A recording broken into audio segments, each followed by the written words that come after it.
I would like to call to order the October 18th, 2022 meeting of the Library Board at 5:04 p.m.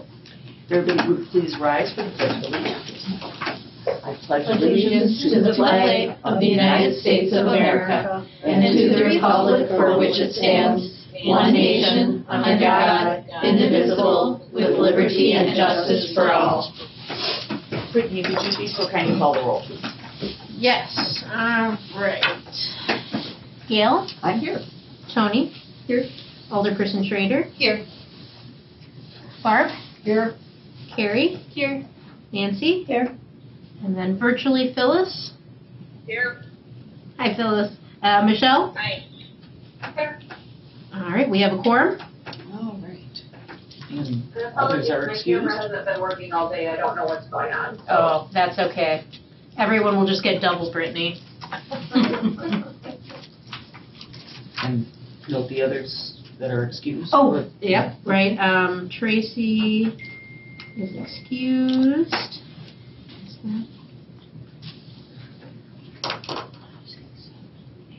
Who am I missing? Is there anyone else who's not here? I don't think so. I heard them before. Smart Alex. Yeah, there was only one person. Okay. Okay, all right, great, thank you. Please make a comment on the statement of public notice. The meeting was noticed in accordance with the open meeting law. All right, thank you, Brittany. No one is here that I can see for public comments, so we can move forward to the consent agenda. Looking for a motion to approve the minutes of September 20th, 2022, as well as the September 2022 financials. Motion to approve the minutes and the financials. All right. I'll second that. Thanks, Nancy. Okay, anybody have any comments?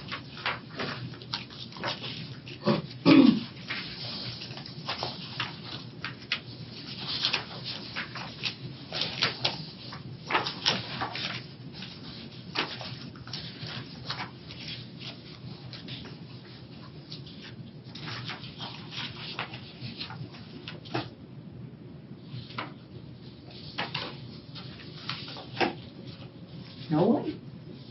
No. No one has any comments? I had a couple as usual. The OPEC stand, that would be on page 7 for media and, I don't know what TAC means, for about $5,000, so I just was curious what that is. Not Yep, the they expenses. are two metal pieces of furniture that can encase a computer, and then on top of it have a keyboard and a mouse for our public catalog stations. And we've tested one out in the teen area. It's mounted on a column, so it's this perfect blend of not having bulky furniture, and so we can have a computer accessible but in a small footprint. And that's worked out really, really well for the teen area. So now we're going to put one in the adult stack, so we can remove this really long table that spills out into the hallway. And then one in the media area, because what we found is that people go in looking for DVDs, but there's no computer search station in there. So they have to walk all the way out and all the way past the reference desk just to do a search, which I know is not miles, but if we can provide additional convenience for them, we want to. So these are the same things as the other stations, but a little bit more state-of-the-art, it sounds like. No, so it's the same as the one we did in the teen area. So you'll be able to take a look at it when you leave today. So yeah, they're working out nicely. But actually, it's only the stand. It's not the... Correct, yeah. It's metal, powder-coated. Okay. Yeah. And there's two of them. Oh, there's... Yeah, one for the media area and one for the adult stacks. Oh. So. Okay, let's see if there's anybody else have anything while I'm through here.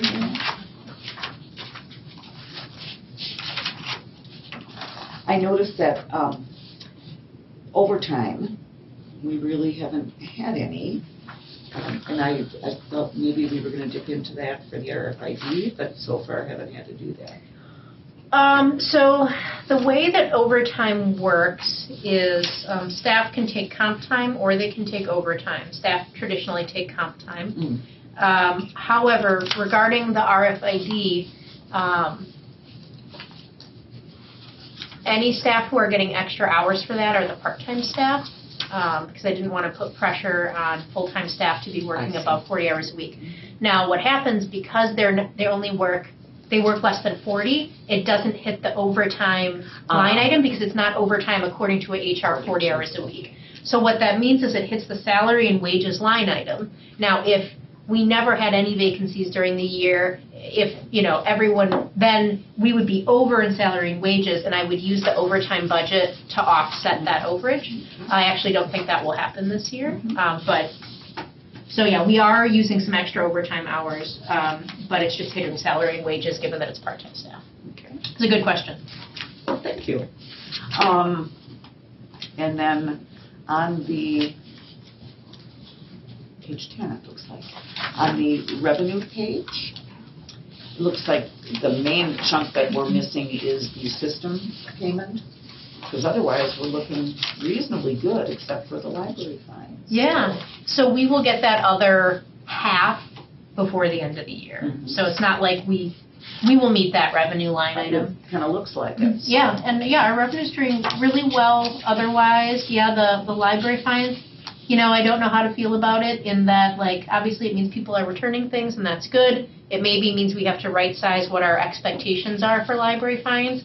As we've, we have the app now, which makes it so much easier for people to renew items. We have better notification systems with texting and email. And so, that is a good thing, for our patrons, that they're more able to be up to date on what their accounts look like. And it's not revenue we need. The city does not ask us to meet a certain revenue goal. Correct, yeah. Okay. Last call for comment. I'm not hearing anything from... So I do have a question. Lost and damages, I think at one time we talked about you recover part of that. Is there any line item for what you recover out of the lost and damage? So if you look at, right now, year-to-date, we're at 2,102. Mm-hmm. So that is the amount that patrons have paid to replace books that they've lost or damaged. Okay. So they pay that.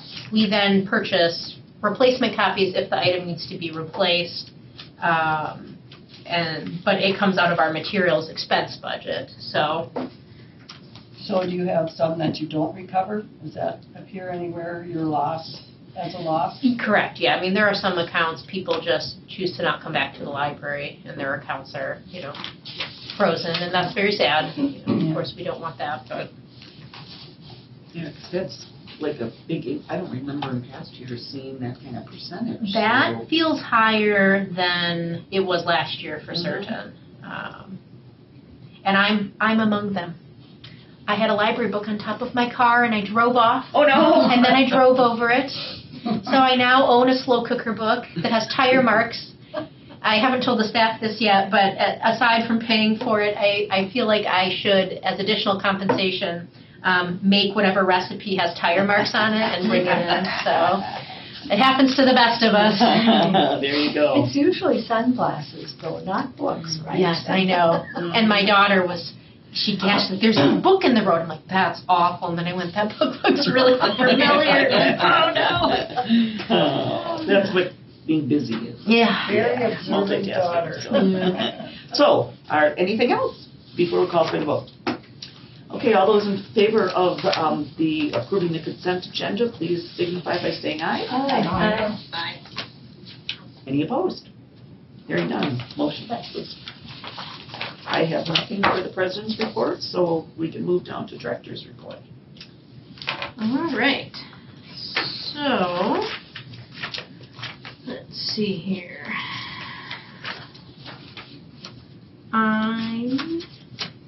We've had some really fun adult programs, the Lizzie Borden, the Ice Age Trail, those were all fun programs, have some great ones coming up.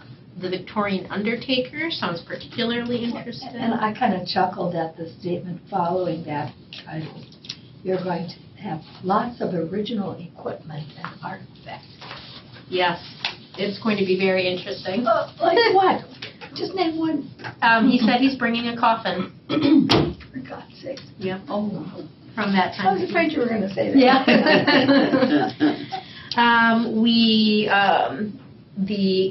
The elementary school club that meets after school, Atlas, they helped take out or close out the community garden, over 400 vegetables.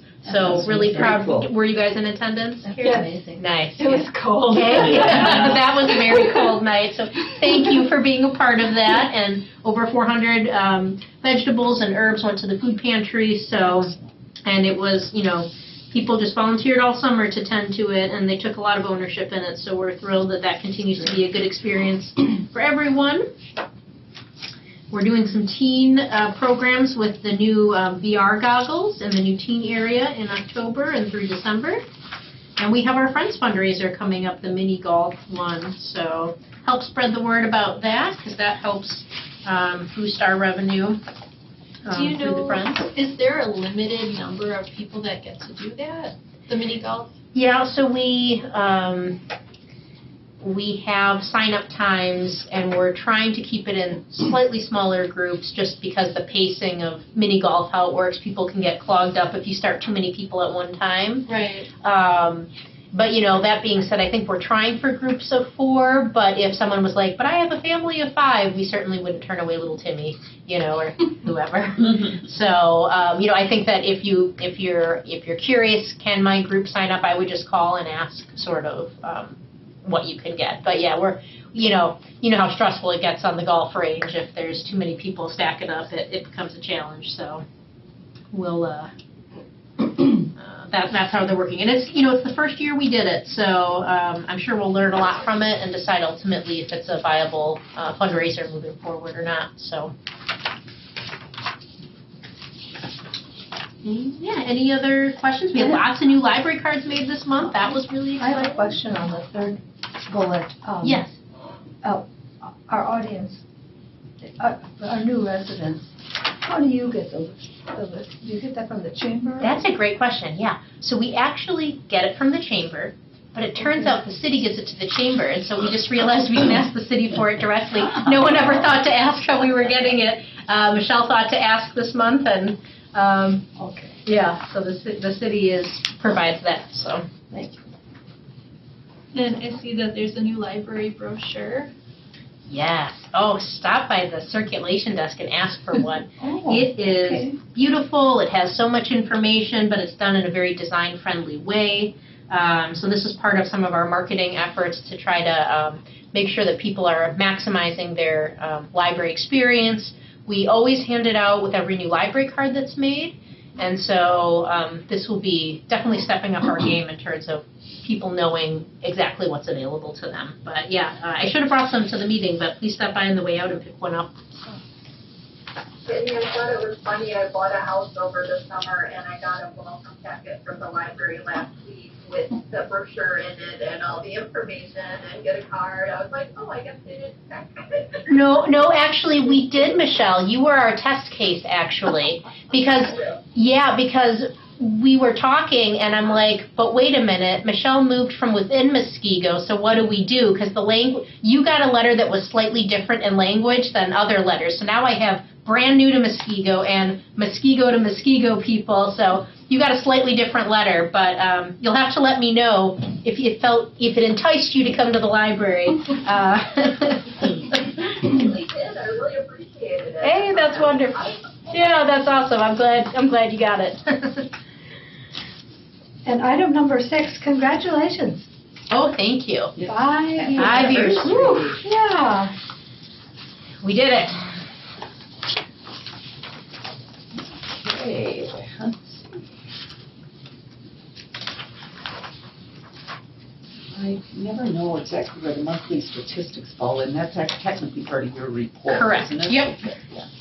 Anybody have anything on those? No? The library visits are encouraging. I can mark that one off, so. Yep. But of course, we're coming back from a really high number too, based on Yeah. pre-pandemic. Okay, anything else for Brittany? Hearing nothing, unfinished business, I see nothing under that topic, so we can move down to new business, which is a discussion of trustee training, policy writing, and collection development. And that, I'm assuming, would be the group that begins on page 16 of the... Yep. So I have a 12-month calendar on what business needs to be brought before the board each month to make sure that we don't miss deadlines for county standards or city budget deadlines and things like that. October was blank, and I thought, that can't be.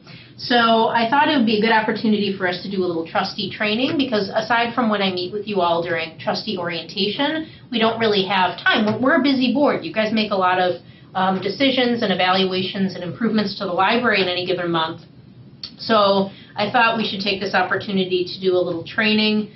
This manual comes from the state, so every library has access to it in the state, and they're best practices, so we certainly don't have to mimic it in its entirety, but these are what public library experts say is good information for trustees to have as they serve their terms. And so I picked out 2 chapters because, and then I'm going to pull up a beautiful PowerPoint that I made based on it. So now let me see here. So those of you who are on Zoom, actually, you probably can't see my, hold on a second. I'm going to share my screen. One participant share. Share screen. There we go. Share. Let me know, Michelle and Phyllis, can you see my PowerPoint? Yes. All right, beautiful. Okay. So,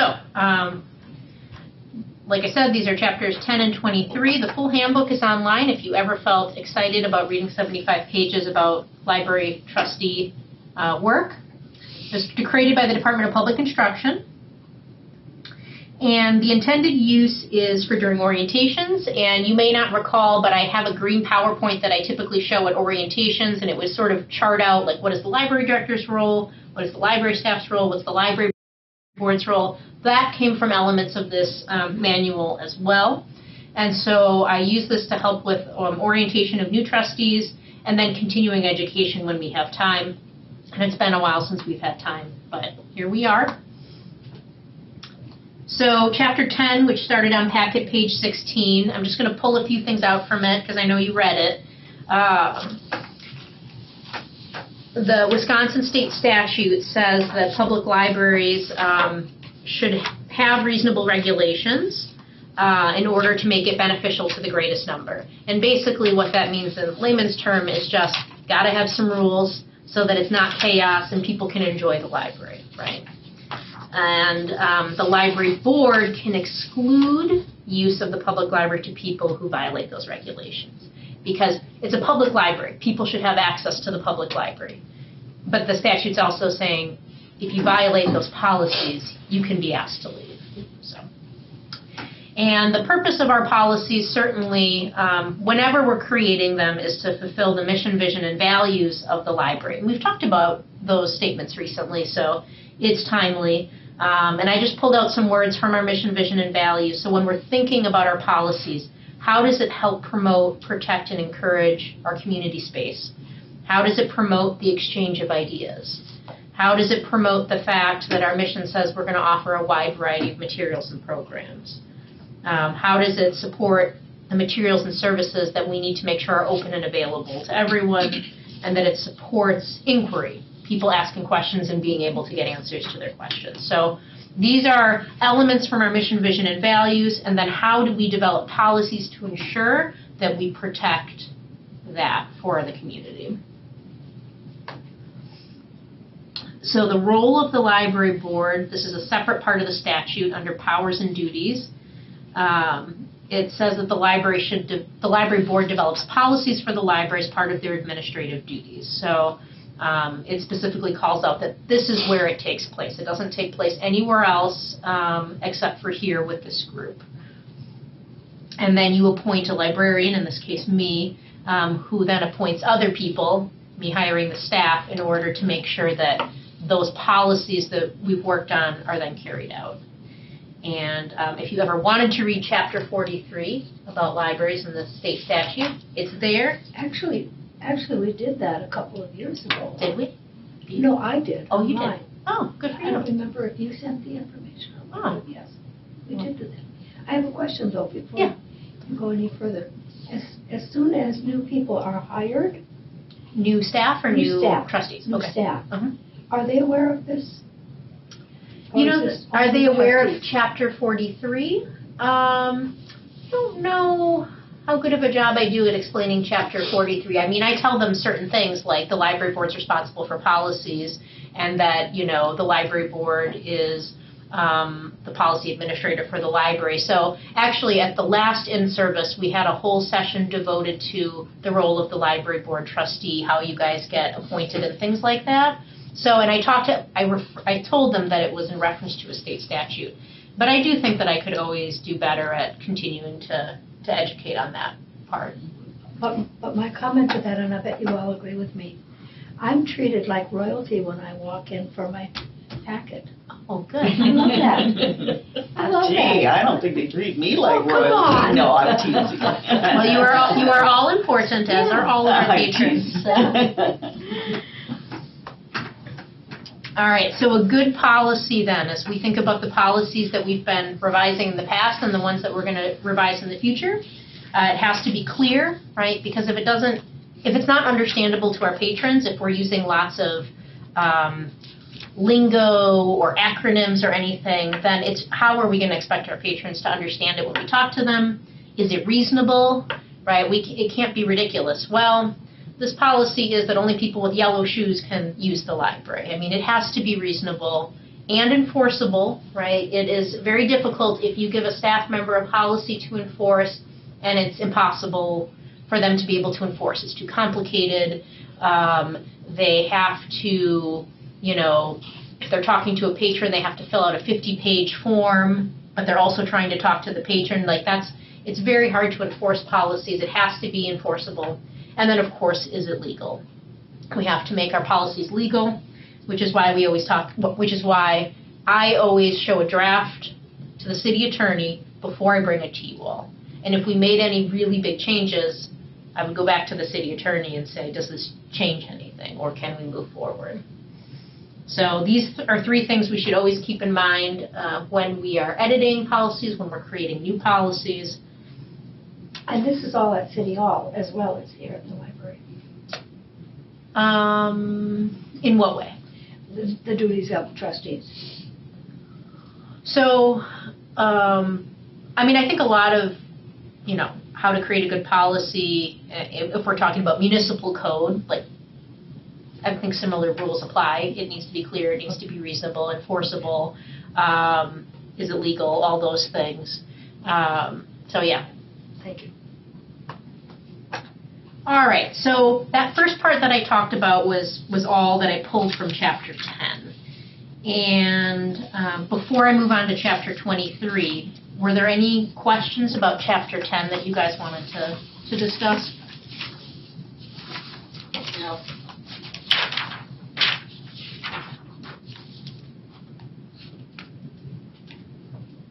All right, and of course, in all things, if a question comes up later, you can always email me.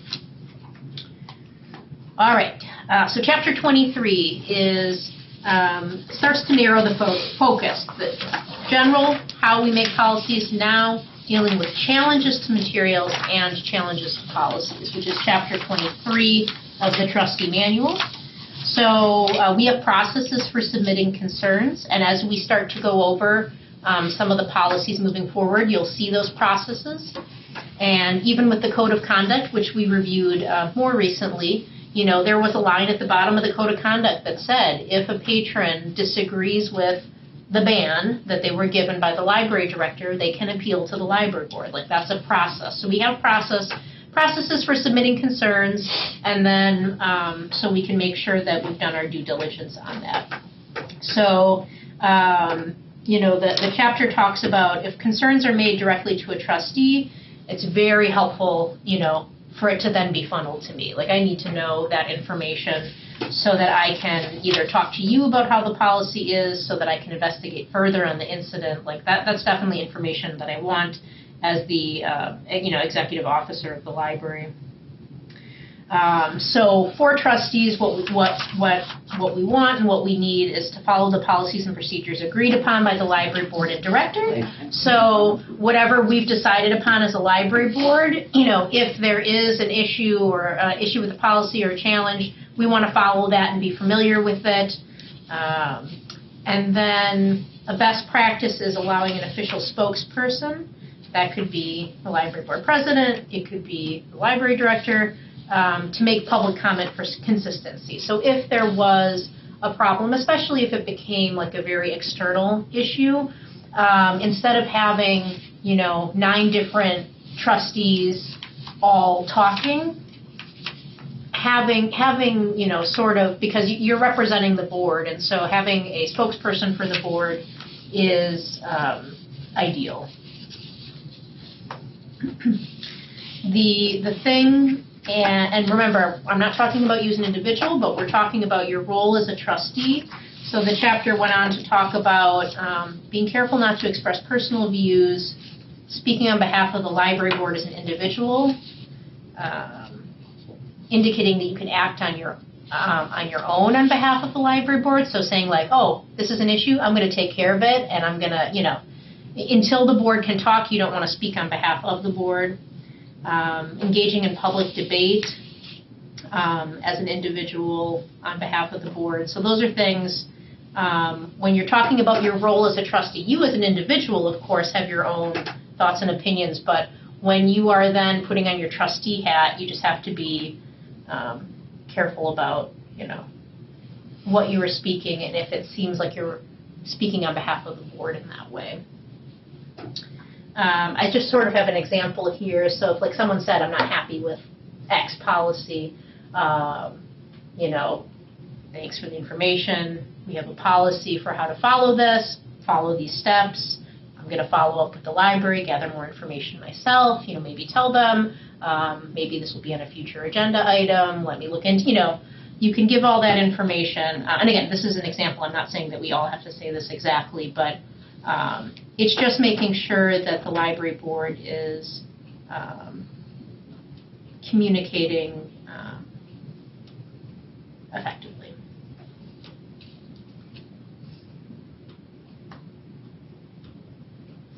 So current events. So why did I pick these 2 chapters specifically for training?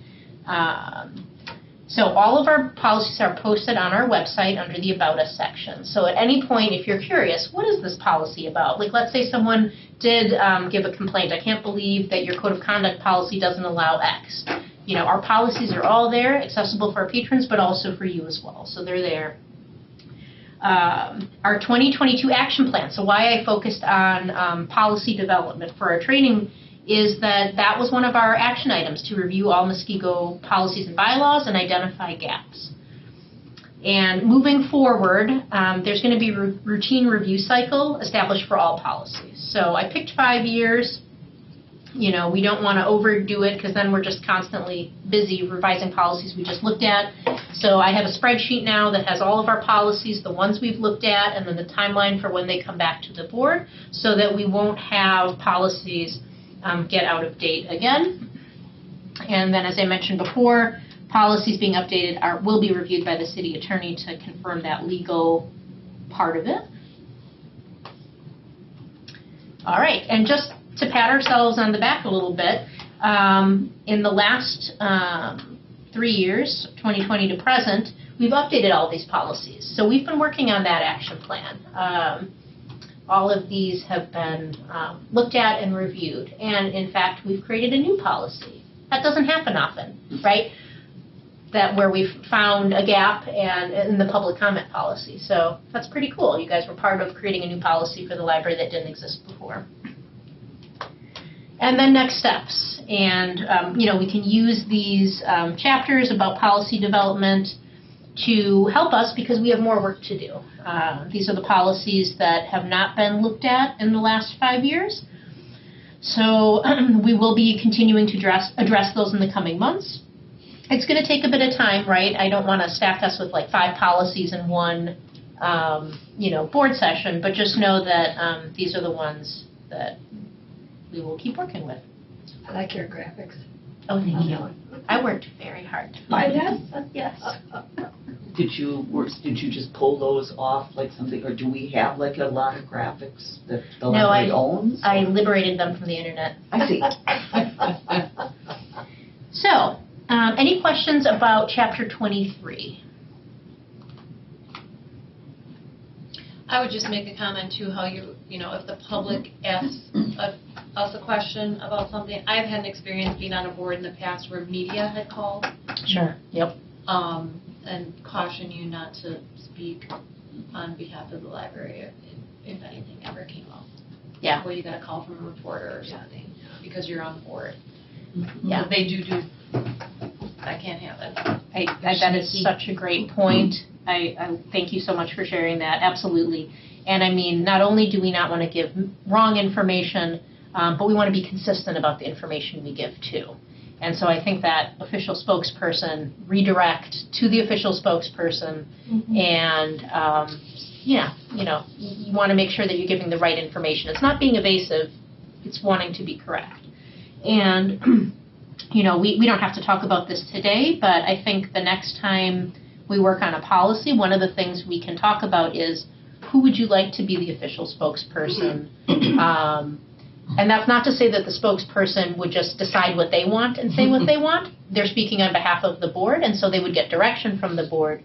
But, you'll want to decide who do you want that to be as a media contact or as a, Does that mean like a media, like if the media calls as well, or is it just inside that particular meeting or public hearing or whatever? So I would say outside of the confines of the meeting, because once we're in a meeting, the board can speak. You are there in your role, serving on the board, and then if something comes up and it's public comment and it's on the agenda, because remember our public comment policy has to be on the agenda, at that point you are all here in this room serving in the role as the trustee, in that moment speaking as trustees. It's sort of when we get out into the world and things happen off trustee hours that things can be inconsistent or people can get caught off guard. And again, we want to make sure that we're giving the correct information and being consistent and being on the same page and not saying, and not speaking on behalf of the board or seeming like we're speaking on behalf of the board, because those things can sort of, it can be a domino effect. So I would say like it's, let's say it's tomorrow and something comes up. Well, the board's not going to meet again for another month, but what if conversation is happening, right? We want to be able to make a statement or refer people to information, and who is that person? And the manual said typically the board president or library director, but, certainly I think we should talk about who we want that person to be. Or does that president want that responsibility? Right. And, I mean, I'm happy to take that role, but I just want to make sure that that is something that you are comfortable with me taking on. So, Yeah, I would think you would be the Yeah, best I would say- person knowing. Right, all the especially training. because it probably wouldn't happen the day after we discuss it. No, wait, Yeah. Yeah. Well, So, and just by virtue of being here every day, your knowledge of the Right. library and operations in it is going to Right. be deeper than ours, perhaps even in the collective. I would think that would be logical, but if I may. I think we're all good with it? Oh, yeah. Yeah, okay. Anybody not? yeah, we're not really voting, Yeah, but I it's mean, like, just so- it seems kind of standard, but if anyone had any concerns, talk to me off meeting, and I can either bring it up as a formal vote or discussion point if there was, conflict or differing opinions And I about it. guess We can talk depending about on it. the circumstance, if it is a board issue, then you could say, hey, you're, and then the Yep. board member the designee, I guess you'd call it, that would be up to you, and then go to that. And she also has the most knowledge of everything that's happening. That's why I said, you know, you have the deeper knowledge collectively of the library, but if a board member would be necessary, given Sure. an event, then, you know, we could go that route. But you did say something, and maybe I misunderstood you. It says right on the top of page 21, if a hearing is held, it is important for trustees to listen as carefully as possible and not participate in the debate. So I starred like 3 things on these pages. I don't think until the next paragraph it says when you can make statement that we're even supposed to talk in a hearing individually. So, and this is a good example of the budget public hearing that's coming up. And correct me if I'm wrong, but it's a public hearing, you guys just can listen, correct? Correct. Right. There's no conversation, Exactly, but I no. thought you said that when you get into a hearing circumstance, we could talk. That's why I just So wanted to if I use clarify the that. word hearing, then I misspoke. And maybe you If did. we're in a meeting and there's an agenda item on the topic and someone gives public comment and then it's time to talk about it during the agenda, that's the time when board members are having conversations and speaking to each other on behalf of the board because you are now in your Within a board role. meeting, so to say. Within a meeting. Yes. If it's formally considered a public hearing, so if the board held a hearing about a particular matter, then, yeah, we would sort of follow that where it's listening only and not Just wanted to speaking. clarify, Yep, because that's yep. a very different Yeah, I'm sorry. circumstance. It's I okay. didn't mean to say You might have hearing. said it correctly, and I missed it. That's an important distinction, though. It so I is, and appreciate it's that. not always easy.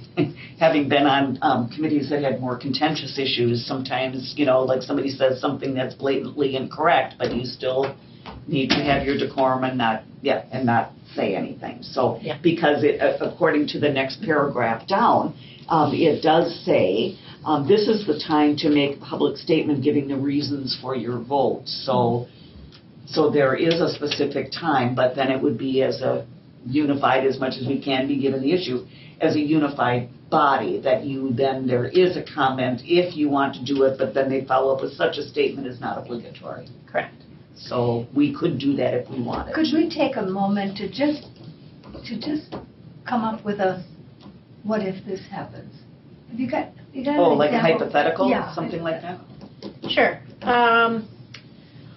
Hypothetical, there's a book that's challenged at the library. You want me to run through the whole sort of? Well, I have a meeting at 6:30. Yeah. so All Not right. till 9 o'clock. All right. So if a material is challenged, let's say they come to you and say, I don't like this book at the library. What I would hope, at least based on the best practices of this, is that you would redirect them to the library, because we have a policy that says how to handle challenges. They would come to the library, they would fill out the paperwork. I would do my process, which is evaluating the item with a team of staff. I give the information back to the patron. If they are satisfied with the decision that we made or the work that we did, it's done. If they're not satisfied, the policy says they can appeal to the board. And so then it would go on a future agenda, and then the board would hear public comment on it, they would make a decision, and that would be it. And so that's sort of how that process And hopefully then the board would read the entire text Yeah, there would to be, see if the complaint is even valid. there would be time to make sure the board could evaluate so that they could come up with a decision. Yep. Okay. I think that's so edgy right now because there's so much with wokeness and, all that stuff that's going on that you may be offended by something in it that doesn't even occur to me. Yeah, and that sort of goes back to our, are we fulfilling the mission to support inquiry and a variety of materials, yeah. So, and we do have the collection development policy coming up, so. Using that hypothetical, okay, are we supposed to stay silent, because it's not a public hearing, it is a public meeting, obviously, and then do this format where we then talk about a vote and then make a comment at that time? Is that what this part fits, or only in a hearing circumstance? I want to just be very clear. So, I think there's a couple of ways it can be done. I think some libraries hold hearings because they just want the information, right? So it's a public hearing to talk about X. Let's say it wasn't a challenge to a material. Let's say it was a challenge to the code of conduct policy. Let's say we didn't allow X, and they're just, that is a concern. So we hold a public hearing regarding the code of conduct policy. People can come and talk. If we list it as a hearing, the board just listens, and then at the next board meeting, we put it on the agenda, right? then give our Decision, statement. vote regarding code of conduct policy, and then you vote on it. So it could be set up as a hearing, in which case the trustees are just listening, and then a vote at the following meeting. I think some libraries sometimes make it like you can come, it's on the agenda, at public comment you can speak, and then we'll vote on it. That gives it's a more condensed process, so there's not as much time for like the trustees to reflect on what they heard. So, So if that person appeals to us, that is going to be in this traditional setting where we can have conversation back and forth. well, If no, you don't set up a public hearing, correct. then we do have that option to speak back and forth. You would have you would have the option to speak back and forth, but during public comment, you just listen no matter what. Okay. Then if it's on the agenda, because again, our policy says that they can only speak on it if it's on the agenda, so you listen during public comment, then we start, so if you notice public comment is under the statement of public notice, then we go to the consent agenda. So you listen to what they say about the policy or the material or whatever, then we vote on the consent agenda, we go through the director report, and then we get to the agenda item, and then the board can just start talking. And from what I've seen in council meetings, at that point, the board can just talk. The public has spoken. And Now, sometimes we call them back up. exactly. Okay. If there's additional questions, the board could choose to invite them to the public member to the floor to say, can you tell me again what you said about X? But that has to be an invitation. Like, I think that's alderperson Trader, you have to formally invite them back to the floor, Correct. right? Like, it can't just all of a sudden be this conversation. So, And then does the board have to be in total agreement? No, it's a majority, well, Majority? for the older. that would seem to make the most sense to Okay. me. Yes, the majority. How many times might the agenda item not be in the same time as the public comment? Because if somebody comes here, public comment could be on anything. No, it can't. It So the cannot. public comment policy that we passed a couple meetings ago said that you can only give public comment on something that's on the agenda.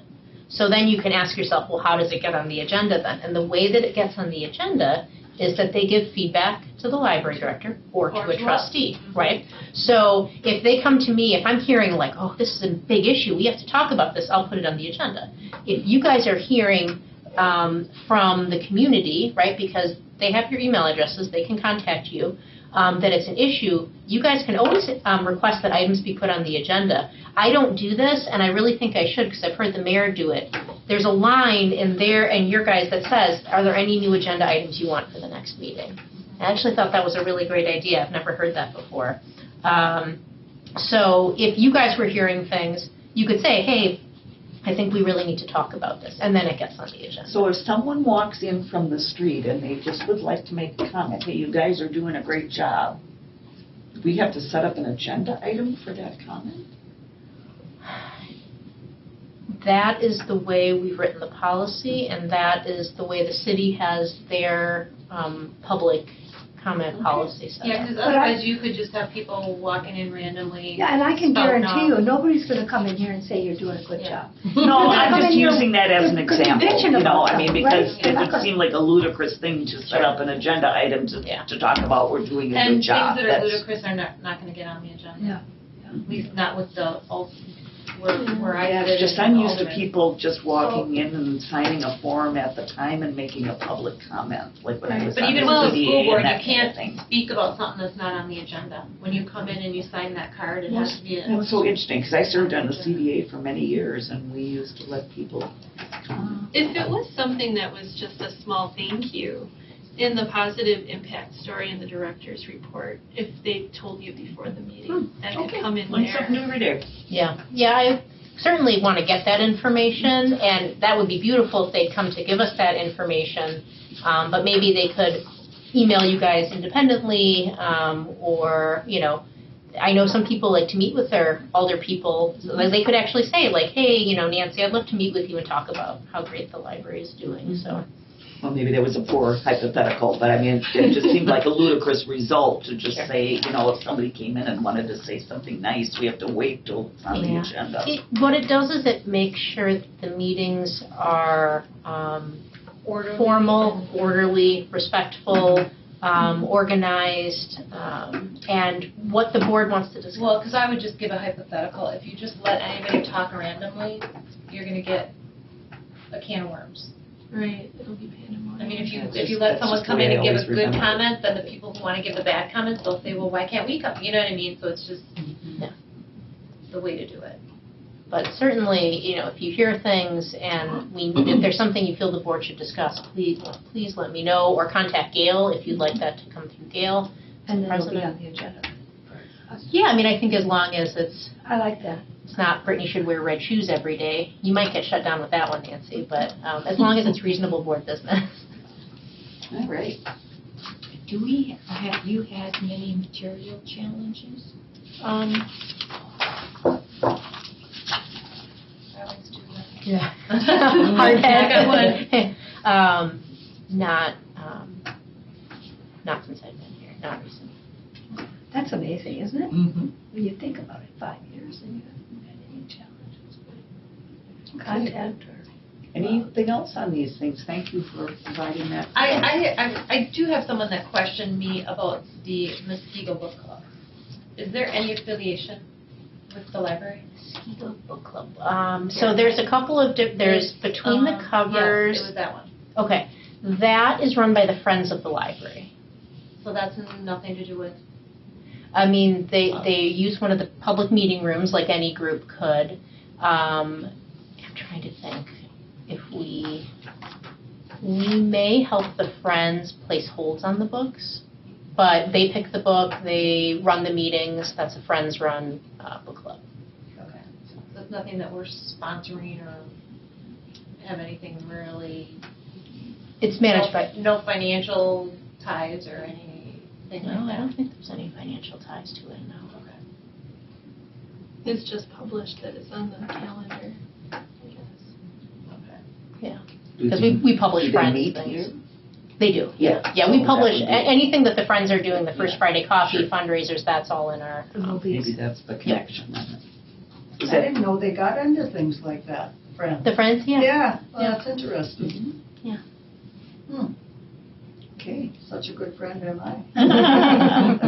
Any other comments, questions, concerns? No? Okay. Guess we can move on to the next item, which is, whoops, I'm looking at the right agenda here. I have to leave about 5. Ah. Yes, I am. So it looks like we're going right to communications and miscellaneous business is authorized by law. I have one quick question. Phyllis, are you on the Personnel Committee? I don't think so. I don't think that she was. Yeah, I don't think we did. Did we not talk about it when we talked about? I don't remember. You- Tony doesn't remember. You did. We did, but we don't But know who. I was new, so I didn't know everyone yet. So, You because, want me to be on it?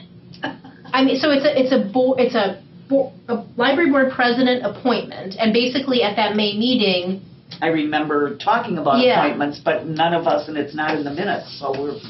maybe, was that something where we were? I know, I think I was. May? I think we did pick people because I Yeah. remember saying, yeah, I could do that. So Okay. it is Barbara. Okay. Yeah. For some Yeah, reason, I that remember was you my- being on the nominating committee, and I guess I just, Yeah. okay. But that was over. Phyllis could take my spot. Generous. Okay, so. No, this is not a time to back out of committees, this is a time to add someone. Okay, so it sounds like we already had made the decision of Gail, Tony, and Barb. So it's not on the agenda, so I say we stick Right, with it's not that. on the agenda. And When is the meeting? What's that? We're working on that. I'm going to send an email. Okay, because I have a daughter that's going to have a very terrible surgery Oh, no. in December 1st, so Okay, I don't know when I'll be going down Yep. to help her, so. okay. I'm going to send an email, and if it sounds Most of our not business is in possible, November, thankfully, anyway, so. it's just one meeting. Yeah. And strategic planning is at November 1. Yes. Sorry, you're next. Yes, the first. Or are we? Here at, I'm Brent, sorry. And for your sister? No, not me. No. I'll see you there. Okay, I have a question. What, if anything, has ever happened to that glass wall or whatever that we were going to do? I've been ghosted. Oh, really? The artist will not get back to me, Oh, okay. so I guess I'm moving on. Okay. All right, anybody else? Is the women's club float thing still here? Yeah. Oh, I gotta You go wanted to see that? My mom didn't make it to the parade. She wanted to. Oh, I'm not a parade person. All right, I saw it on adjourning? Facebook. Shall we adjourn? Looking for a motion to Motion adjourn. to adjourn. All right. I'm second. Okay, and was that from you? Did I Yes. hear you say? Yes. Yeah, Tony is seconded, but I think we got to vote on that in case you want to stay longer. All those in favor signify by saying aye. Aye. Any opposed? Hearing none, we are adjourned at